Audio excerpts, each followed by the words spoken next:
Listen, I know it's your birthday, but I'm sorry, I'm not buying you a Cartier watch. Oh, look, very funny. But look, let's get down to business. Okay, what's business? Business is, we've just been to Cartier Watches and Wonders 2024.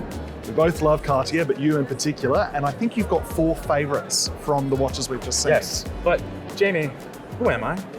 Zachary B. Blass. Yeah, and let the people know who you are. I'm Jamie Weiss.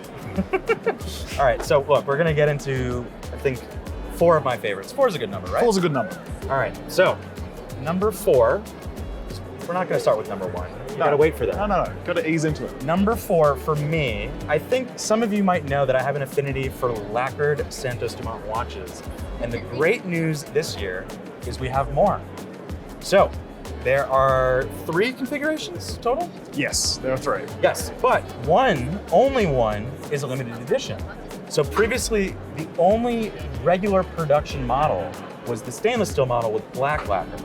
And then there were other limited models like my Beige Beauty that were limited to 250 pieces. So finally, the reason why I love this debut is because we have 2 more options for people to eventually make their way to retail and grab them. So they're not limited to a certain number of pieces. It's just a matter of the availability in store. My one little critique though is, and let me know what you think, I'm not in love with the Arabic numerals on the dial. I would have preferred classic Romans, but the colors of the lacquer that are used in these 3 are very stunning. Stunning. No, I'm with you. I think Romans might have been nicer. For me, it's not a deal breaker. Gonna be honest, I'm not surprised you picked this, being that you own a Lacquer Santos, but they are stunning. And I think having a broader range of colors is only gonna appeal to more people. More options is a great thing. All right, so there's lots of Cartiers this year. They do variety very well. What's your number 3 favorite? So my number 3, it's in Santos land, but this time it's a Santos de Cartier. And this particular Santos de Cartier, this new model, has a dual time complication. Exciting. So what is a dual time doing in a Santos de Cartier? Well, let's keep in mind that the Santos as a collection was born as a pilot's watch. It was one of the first pilot's watches, if not the first. And so a dual time is a complication that is tied with travel and aviation. So it's a really fitting sort of embedding of a complication into a design. It's not forced. Totally logical, I think, for the Santos collection. And wouldn't you agree that Cartier has done a great job of really laying this complication out? Having it at the 6 o'clock as a sub-dial, it's very legible, but it doesn't overtake the dial. It's very elegant, and I like the fact that they've chosen a gray anthracite look as well. It's kind of stealthy, it makes it versatile. And they match the date window. Yeah, They match the date window. I hate it when brands don't, so it's good to see that Cartier did it. Look, I'm sure for symmetry purposes, some people might have liked this watch without a date and maybe just the dual time, but you need all the indications. You can't have a GMT without a date window. So, I don't know, I think it's executed really well. For me, this is my favorite Cartier from the watches they've released this year. Big call, big call, I know. But I know you're number 1. We're halfway through, so we've got to 3. What's 2? Number 2. Let's get a little Privé. Oh, enchanté. Yeah, so we have the Privé Tortue Monopusher chronograph. Now, the 90s CPCP edition of this watch, it's gotten much more popular as of late because A, Cartier is red hot, as we all know. B, the THA Bausch, so a movement designed by legendary watchmakers F. Journe, Vianney Halter, and Denis Flageolet. Oui, monsieur. Okay.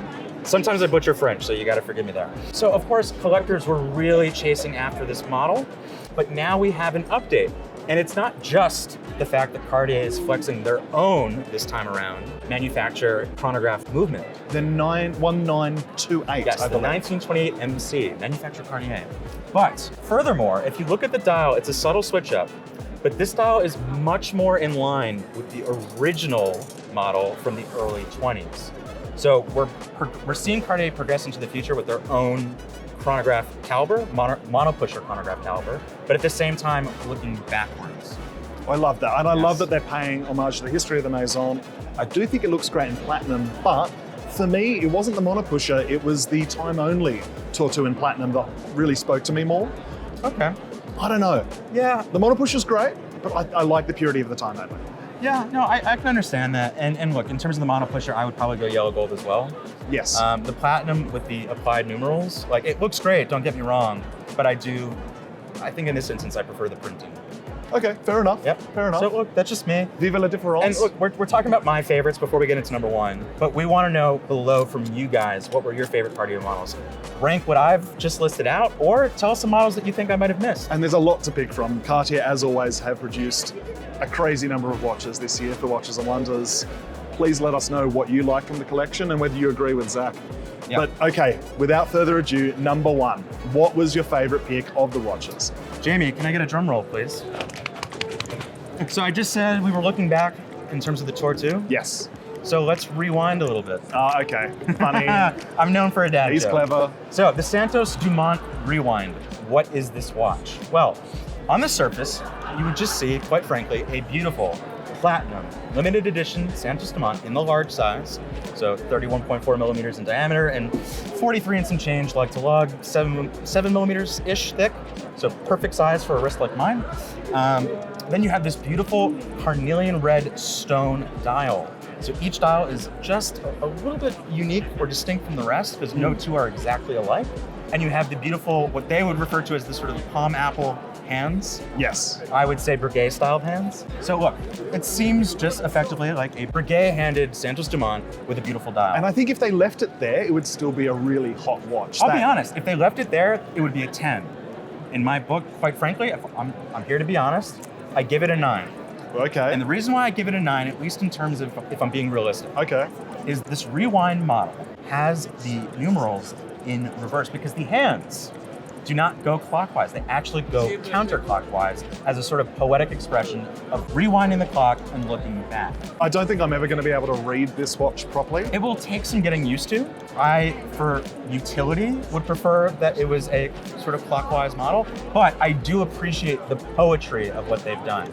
And It's nice that they've done something different. I think they've gone above and beyond. As we said, if it was just platinum and red, beautiful red dial that matches that cabochon, we'd be happy. I like that Cartier decided to have a bit of fun.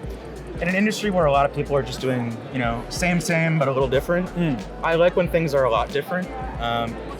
And, it's certainly a conversation piece. People are going to talk about it. But look, that's enough from me. So I think that wraps up on my favorites. It's another strong year for the Master I'm of surprised Shapes. you could keep it to 4, to be honest. Yeah. I mean, there's other things that we probably could have touched on, but I wanted to keep it to just a rock solid core 4. Those are my picks. Again, let us know in the comments below what you think are your favorite Cartier models from this year. And if you're one of those Cartier trial loyalists who know every movement, every reference, do you like the stuff that Cartier have come out with this year? Do you agree with Zach about his top 4, or do you have some other favorite picks? Yeah. We want to know. Look, this is Jamie Weiss. This is Zach Glass. We'll see you on the next one.